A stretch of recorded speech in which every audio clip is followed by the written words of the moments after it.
ShotSpotter technology gives us very precise information so that officers do not waste time riding through the various blocks where the calls come from. So $1.8 million to get to an area very, very quickly and prevent additional gunfire and additional loss of life, to me, is a very small investment.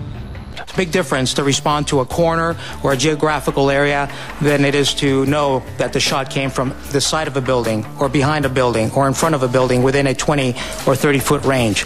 Tactically, that is significant. I've been there when the brass has been warm and the air was still full of gun smoke.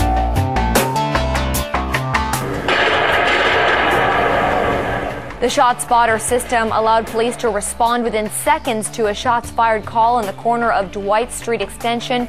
What these guys were going to do with full body armor on, fully loaded 9mm, ShotSpotter probably stopped a crime from being committed. Officers say the ShotSpotter not only helps them locate where shots are being fired, but it also assists them in mapping out where most of the incidents are happening, so they can put more manpower in that area. What this lets us to do is put more resources, directed patrol in those communities on the times that this gunfire is occurring, so that we can try to reduce the incidence of violence in the community.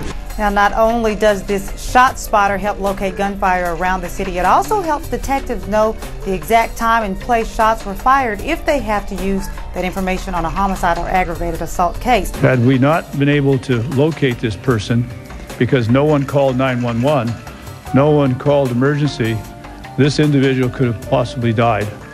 So this technology has saved, at least last night, one life. When a gun is fired, it creates an acoustic shock wave, a sonic impulse radiating outward at 1,100 feet per second. The impulse strikes the highly sensitive sensors.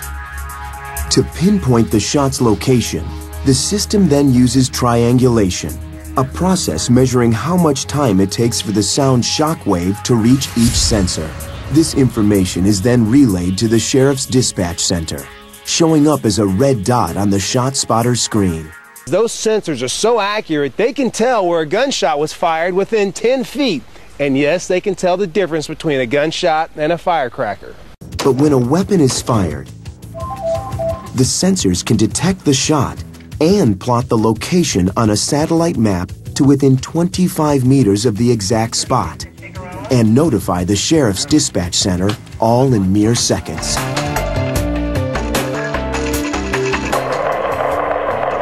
You're listening to what we designated as multiple gunshots. Our ShotSpotter system will give us up into the matter of feet how far away the gunshot is coming from this location.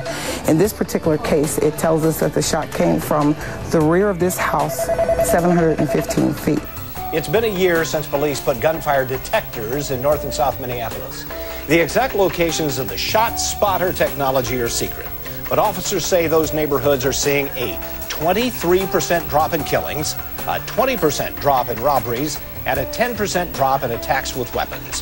Violent crime is dropping throughout Minneapolis, but as Jason DeRusha reports, it's dropping faster around the ShotSpotters. ShotSpotter was first rolled out by the Century Station in Linwood, which patrols 13 square miles of southern LA County. Murders there are down 40% in the past 4 years. Deputies attribute much of that decrease to ShotSpotter. And it's not the golden key, but it's definitely an added bonus, a good tool to have in our toolbox while we fight crime here in Oakland. Officer Roland Holmgren says with ShotSpotter, detectives can determine the caliber of gun, if more than one weapon was used, and the direction of shots. He says it saved lives, and that's worth the money.